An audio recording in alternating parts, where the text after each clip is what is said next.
একটা সময় ছিল যে মানুষ সিগারেট খেত, স্মোক করতো। আমরা ওই জেনারেশনটা দেখেছি যে স্মোক করতো চুপ চুপ চুপ করে, ওই চায়ের দোকানের কর্নারে, এই বাথরুমে ঢুকে, ওই মাঠের ওই কর্নারে গিয়ে, কেউ যেন দেখে না ফেলে। তারপরে কয়েক বছর পর পরিস্থিতি একটু পরিবর্তন হলো, ওপেন স্মোকিং, সবাই ভাইয়ের সাথেও স্মোকিং, বন্ধুর সাথে স্মোকিং, পরে বাবার সাথেও দেখা যায় ছেড়ে স্মোকিং। এই একটা যুগ আসলো দেখেন। তারপরে আস্তে আস্তে নতুন নতুন মদ আসতে লাগলো, গাঁজা, হেরোইন, প্যাথেডিন, হ্যাঁ, হুইস্কি ইত্যাদি ইত্যাদি, ফেন্সিডিল, ইয়াবা। এখন ইয়াবার যুগ, আরো আপগ্রেডেড কোনো মদ আসছে। এখন সিগারেট টিকেট কোনো বিষয় নেই, কিন্তু ফ্যাশন। যদি কেউ ইয়াবা খায় তাহলে বলা হচ্ছে হ্যাঁ এ মাদক সেবী।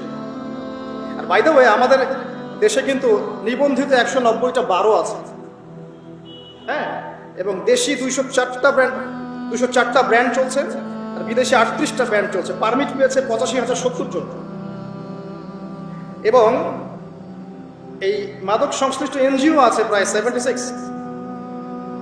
21 বছর হলে যদি কেউ পারমিটধারী হয় সে মদ খেতে পারে, কোনো সমস্যা নেই। এটা নাগরিক অধিকার আপনার। আবার আশ্চর্যের ব্যাপার এটাও যে এগুলো খুলে উন্মুক্ত করার পরেও আবার মাদক নিরাময় কেন্দ্রও আছে 7টা।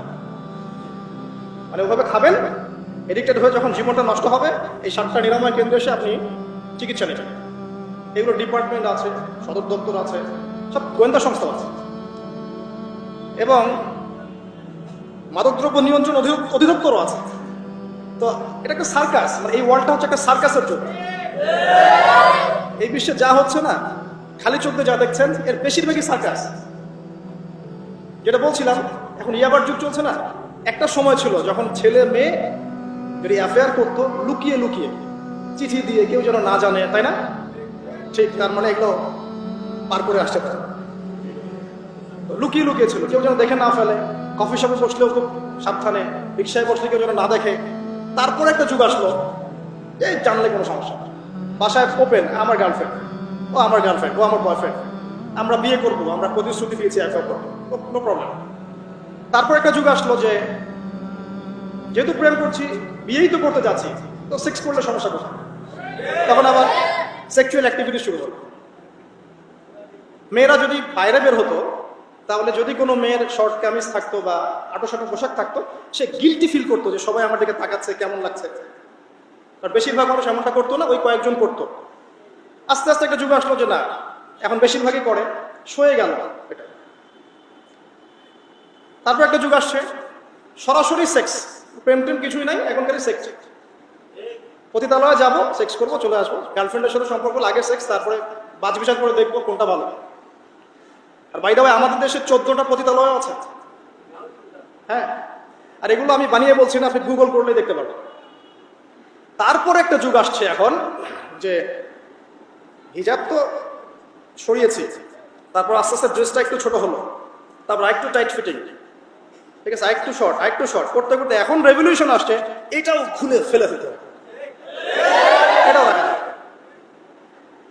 আমি আপনাকে বলে দিই হাদিস থেকে, এরপর কি হবে। ওই যে গোপনে গোপনে জেনা এবং এই যে অল্প অল্প অশ্লীলতার যুগটা থেকে যখন প্রকাশ্যে জেনা আর অশ্লীলতার ছয়লাভের যুগটা আসছে এখন, এরপরে হবে কি, মানুষ রাস্তাঘাটেই জেনা করবে। রাস্তাঘাটে, এইখানে কেউ সেক্স করতেছে, ওইখানে কেউ সেক্স করতেছে, ওইখানে দেখবেন, এইখানে দেখবেন। বিশ্বাস হচ্ছে না? এটা নবী সাল্লাল্লাহু আলাইহি ওয়াসাল্লাম বলেছেন যে কিয়ামত হবে না ততদিন পর্যন্ত, যতদিন মানুষ রাস্তাঘাটের আনাচে কানাচে জেনা করবে। তখনকার সবচেয়ে ভালো মানুষ যে হবে, সে কে জানেন? যে গিয়ে ওদেরকে বলবে যে কাজটা এখানে করছো, একটু দেয়ালের পিছনে যাই করতে পারতে না, এ হবে সবচেয়ে ভালো মানুষ। হাদিসে এমন ভাষা এসেছে। যুগ কিন্তু হঠাৎ করেই এরকম ফাসাদপূর্ণ হয় নাই, আস্তে আস্তে আস্তে আস্তে দেখেন, প্রথমে মাদক গোপনে, দেন প্রকাশ্যে, তারপর একটা ফ্যাশন হয়ে গেল, সবাই খাচ্ছে, কে কি বলে। প্রথমে পর্দা সবাই করতো মোটামুটি, 100 বছর আগের যুগে যান দেখবেন ম্যাক্সিমাম পর্দা। তারপরে আস্তে আস্তে রেভলিউশন, ফ্যামিনিস্ট রেভলিউশন, কাপড় ছোট হতে হতে হতে এখন বিকিনি যুগ আসতেছে, সবাই বিকিনি পরে ঘুরে। কে এগুলোর বলার আছে? আমার পোশাক আমি পরবো, আপনার বলার কি অধিকার আছে? আমার দেহ আমার সিদ্ধান্ত, আমার দেহ আমার সিদ্ধান্ত। এরপরে আসবে ওই যুগটা যখন মানুষ রাস্তাঘাটে জেনা করবে, আর আল্লাহ রাব্বুল আলামিন বলেছেন তার রাসূলের মাধ্যমে, ওদের সামনে কিয়ামত হবে ইনশাআল্লাহ। মানুষ এইভাবে ফাসাদে জড়িয়েছে, মুসলিম পরিবারে জন্মগ্রহণ করার পরেও এই জিনিসগুলো অমুসলিমরা করুক, খ্রিস্টানরা করুক, বৌদ্ধরা করুক, ইহুদিরা করুক, আমাদের কিছু যায় আসে না। ওরা সারা দেশ সভ্যতা একাকার করে ফেলাক, আমাদের কিছু যায় আসে না। তো মুসলিম পরিবারে জন্মগ্রহণ করার পরে একটা মুসলিম ছেলে মুসলিম মেয়ে কিভাবে এগুলো করতে পারে? দেখবেন মুসলিম পরিবারে জন্ম নিয়েছে, নামাজ নাই, কোরআন তেলাওয়াত নাই, আল্লাহর তো জিকিরের কোনো খবরই নাই, তারপরে দিব্যি সুদ খাচ্ছে, ঘুষ খাচ্ছে, এটা ফ্যাশন, দুর্নীতি এটা কমন, সবাই করে, আমি একটু বললে সমস্যা কোথায়? সবার ভিতরে একটা মানে আত্মিক দুর্নীতি, মানে আমাদের আত্মাটাই দুর্নীতিগ্রস্ত হয়ে গেছে। যখন একটা মানুষের আত্মা দুর্নীতিগ্রস্ত হয়ে যাবে তখন তার কাজগুলো হবে এরকম। একজন রাইটারের বই পড়ছিলাম, তিনি লিখেছেন যে এখন চলমান যে সময়টুকু চলছে এটা কিন্তু অনেক আগের বই, ওই সময়ের কথা তিনি বলছেন যে এখন যে চলমান সময় চলছে এ যুগে যদি আত্মাটাকে দেহের রূপ দেয়া যায় আর দেহটাকে আত্মার রূপ দেয়া যায় তাহলে দুর্গন্ধে কোনো মানুষ আমার কাছে আসবে না। আমি বুঝাতে পারিনি মনে হয়। আমাদের সুন্দর দেহটাকে যদি আত্মা বানিয়ে দেওয়া হয় আর আমাদের কুৎসিত আত্মাটাকে যদি দেহ বানিয়ে দেওয়া হয়, এত বিভৎস দেখাবে, সামনে কেউ যাবে না।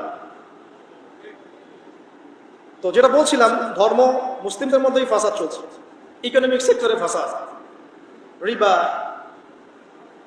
দুর্নীতি, সুদ, ঘুষ, কমন, এগুলো সবাই করছে। মুহাম্মদ সাল্লাল্লাহু আলাইহি ওয়াসাল্লামের উম্মত কিন্তু আমরা কিন্তু আল্লাহর সেই বান্দা যাদের পিতাকে আল্লাহ পাক ফেরেশতাদের সামনে সিজদা করিয়েছেন জ্ঞানের কারণে। সমাজের ক্ষেত্রে যান, দেখবেন সমাজের কাঠামোগুলো ভেঙে পড়ছে। প্রতিবেশী কে থাকে সেটাও মানুষ এখন জানে না যে আমার পাশের পাশে আছেটা কে। একজন আরেকজনের উপকার করা, কাউকে ছাড় দেয়া দিন দিন কমে যাচ্ছে। দেখবেন কারো উপকার করা এটাকে মানুষ বিরক্তি মনে করছে। রাস্তাঘাটে চলবেন, কেউ ছাড় দিতে রাজি নয়, যে আপনার আগে যেতে পারবে সে সব ভাবখানা, কেউ ছাড় দিতে রাজি নয়। রাস্তার নিচু থেকে উঁচু শ্রেণী পর্যন্ত কেউ অন্যের স্বার্থে নিজের স্বার্থ বিসর্জন দিব, ছাড় দিব, এটা চিন্তা করা যাচ্ছে না। সমাজের কাঠামো কিন্তু ভেঙে গেছে।